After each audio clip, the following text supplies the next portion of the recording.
নমস্কার, 24 ঘন্টায় আপনাদের স্বাগত। কি খবর বাংলা নিয়ে আপনাদের সঙ্গে রয়েছে আমি কুনাল। মানস ভূঁইয়ার বিরুদ্ধে কৌশলগত অবস্থান নিচ্ছে প্রদেশ কংগ্রেস সূত্রের খবর, কাল দলের বৈঠকে মানুষকে পিএসসি চেয়ারম্যান পদ ছাড়তে বলা হবে। কিভাবে এই পরিস্থিতি তৈরি হলো তা এআইসিসিকে জানানো হবে।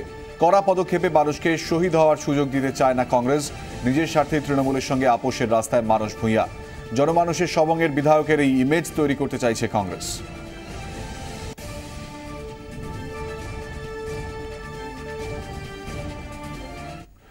আব্দুল মান্নানকে তোপ, অধীর চৌধুরীর বিরুদ্ধে উষ্মা। 24 ঘন্টার কাছে অকপট মানস ভূঁইয়া। তাকে নিয়ে চলতি বিতর্কে সব প্রশ্নের খোলাখুলি উত্তর দিলেন সবংয়ের বিধায়ক। এই মুহূর্তে গোটা রাজ্য জুড়ে মানস ভূঁইয়াকে সামনে রেখে বিতর্কের ঝড়। বিতর্ক কংগ্রেসের অন্দরমহলেও। শনিবার বসছেন প্রদেশ কংগ্রেসের শীর্ষ নেতা, সাংসদ এবং এমএলএরা। এই মিটিংটা সিএলপির মিটিং হচ্ছে না, এক্সটেন্ডেড কংগ্রেসের মিটিং হচ্ছে।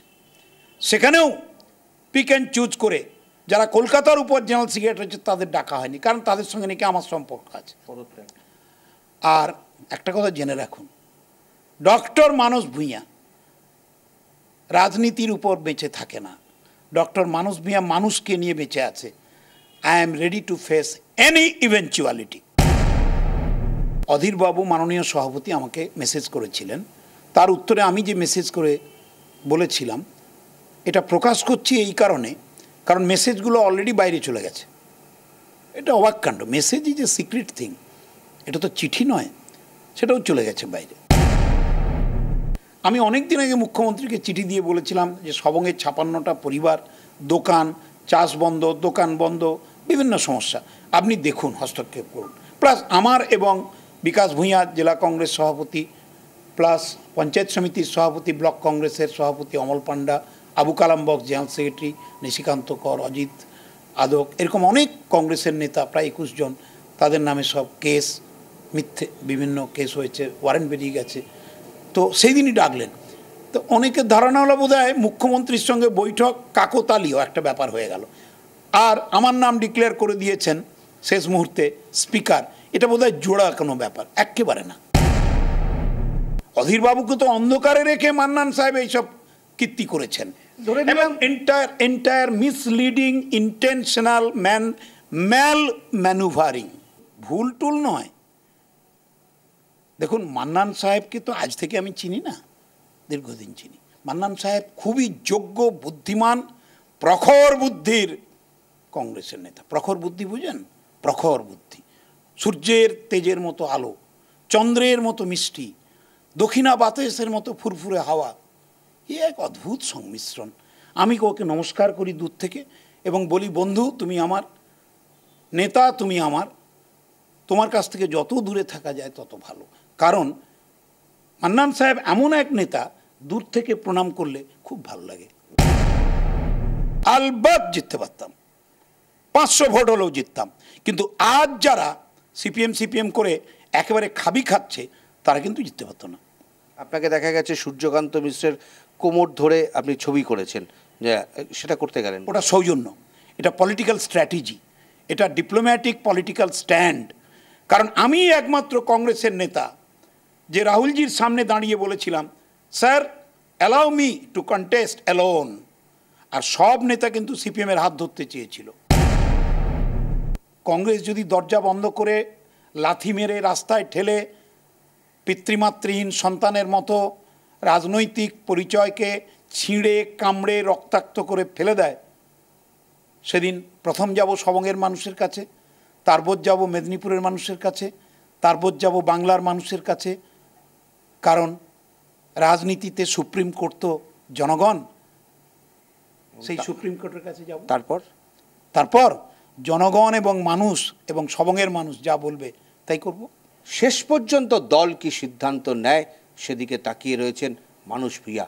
এখন দেখার, শনিবার প্রদেশ কংগ্রেসের নেতারা কতদূর পর্যন্ত এগোতে পারেন মানস ভূঁইয়ার বিষয় সিদ্ধান্ত নিতে। ক্যামেরায় সুনীল মুন্ডার সঙ্গে উজ্জ্বল মুখার্জি, 24 ঘন্টা। কংগ্রেসের অন্দরে বরাবরই মমতাপন্থী বলে তাঁর বদনাম। ভোট পর্বে তিনি সূর্যকান্ত মিশ্রের কাঁধে মাথা রেখে রাজ্য রাজনীতিতে যোগান দিয়েছিলেন অফুরান রসিকতার। আর ভোটের পর সেই মানস ভূঁইয়ার সৌজন্যেই তুঙ্গে কংগ্রেসের ঘরের কোন্দল। Congress should fight alone. Congress should fight alone. এই আরতি কানে নেয়নি হাইকমান। সোনিয়া রাহুলের সবুজ সংকেতে বামেদের সঙ্গে জোট, আর তারপরই মানুষের ভোল বদল।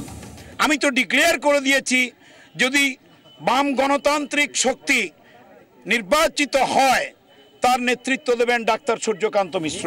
সূর্যকান্ত মিশ্রকে নেতা মানাই শুধু নয়, তাঁর ঘাড়ে মাথা হেলিয়ে দিতেও দুবার ভাবেননি মানুষ ভূঁইয়া। 7 বছর আগে সিপিএম এর তাড়া খেয়ে মঙ্গলকোটের ধান মাঠে দৌড়েছিলেন তিনি।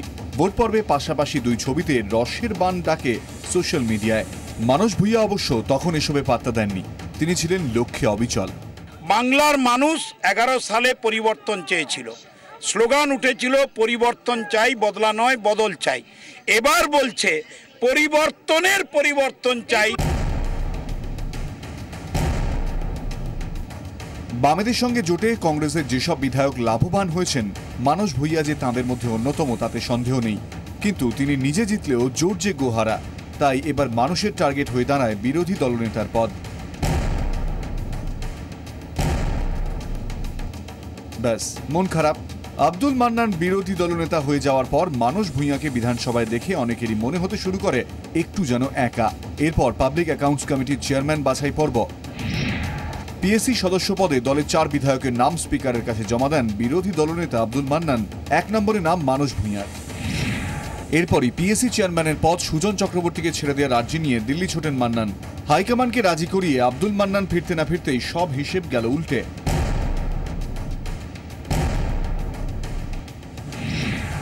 এরপরই বিধানসভার লবিতে দাঁড়িয়ে মানুষ বলেন, মমতা তাঁর প্রতি নরম, তাই তিনিও মমতার প্রতি নরম। সঙ্গে সঙ্গে রাজ্য রাজনীতিতে হইচই। তবে কি তৃণমূলের সঙ্গে গোপন আঁতাতে চলে গেলেন সবংয়ের বিধায়ক? পিএসসি চেয়ারম্যানের পদ ছাড়ার জন্য অনুরোধের মোড়কে মানুষ ভূঁইয়াকে নির্দেশ দিয়েছেন অধীর চৌধুরী। মানুষের ভাগ্য নির্ধারণে শনিবার প্রদেশ কংগ্রেসের জরুরি বৈঠক ডাকা হয়েছে।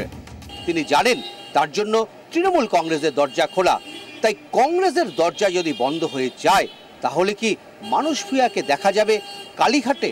এটাই এখন কংগ্রেস মহলে অন্যতম বড় প্রশ্ন। ক্যামেরায় দীপঙ্কর দাশগুপ্তের সঙ্গে উজ্জ্বল মুখার্জি, 24 ঘন্টা। এর পরের খবরে চোখ রাখবো। শুধু মুসা নয়, তার মতন আইসিসের কয়েক ডজন সক্রিয় সদস্য ছড়িয়ে রয়েছে রাজ্য জুড়ে। মুসাকে জেরা করে তাদের চিহ্নিত করাটাই এখন গোয়েন্দাদের কাছে চ্যালেঞ্জ। তবে এরই মাঝে শনাক্ত করা গেছে আইসিস কিংপিন সুলেমানকে। গোয়েন্দাদের দাবি, সুলেমান আদতে বাংলাদেশের জেএমবি নেতা। আমাকে গ্রেপ্তার করে কিছু লাভ হবে না।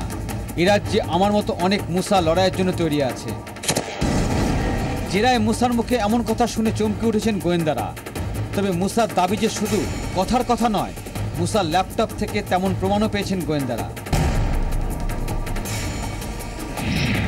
তদন্তকারীদের দাবি, গত 2 বছরে রাজ্যের বিভিন্ন জেলা থেকে মুসা, সুলেমান আর ইউসুফরা অন্তত 50 জন যুবককে আইসিসের সক্রিয় সদস্য হিসেবে দলে টানতে পেরেছে। তাদের চিহ্নিত করাই এখন গোয়েন্দাদের সবচেয়ে বড় চ্যালেঞ্জ। মুসার সহযোগী কারা তা জানতে মুসার আর্থিক লেনদেনের বিষয়টি খুঁটিয়ে পরীক্ষা করছেন গোয়েন্দারা। মুসার ল্যাপটপ থেকে 2টি রাষ্ট্রায়ত্ত ব্যাংকের অ্যাকাউন্টের হদিশ মিলেছে। কিছু অনলাইন ট্রানজ্যাকশনের হদিশও পাওয়া গেছে।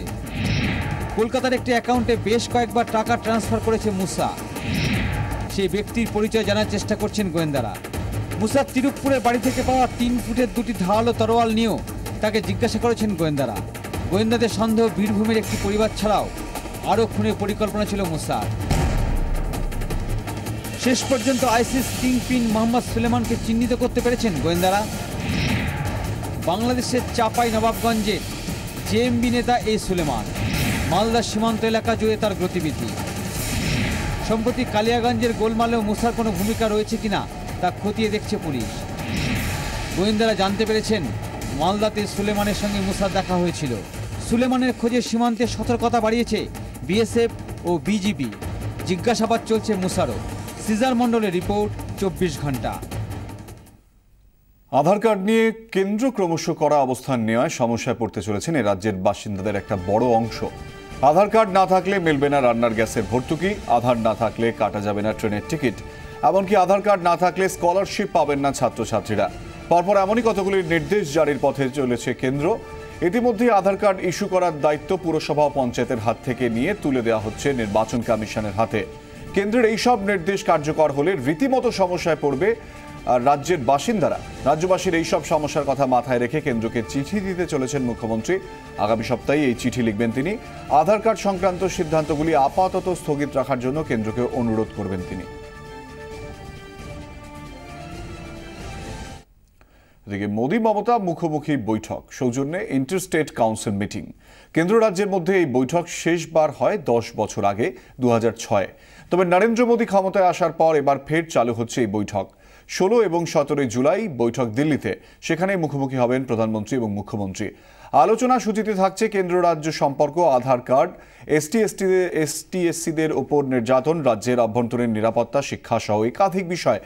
সাম্প্রতিক অতীতে মোদীর সঙ্গে বৈঠক সাধারণত এড়িয়ে যেতে দেখা গিয়েছে মুখ্যমন্ত্রীকে। অর্থমন্ত্রী বা অন্য কোনো প্রতিনিধিকেই পাঠাতে দেখা যায় কেন্দ্রের ডাকা কোনো বৈঠকে। তবে এবার নিজে যাচ্ছেন মুখ্যমন্ত্রী।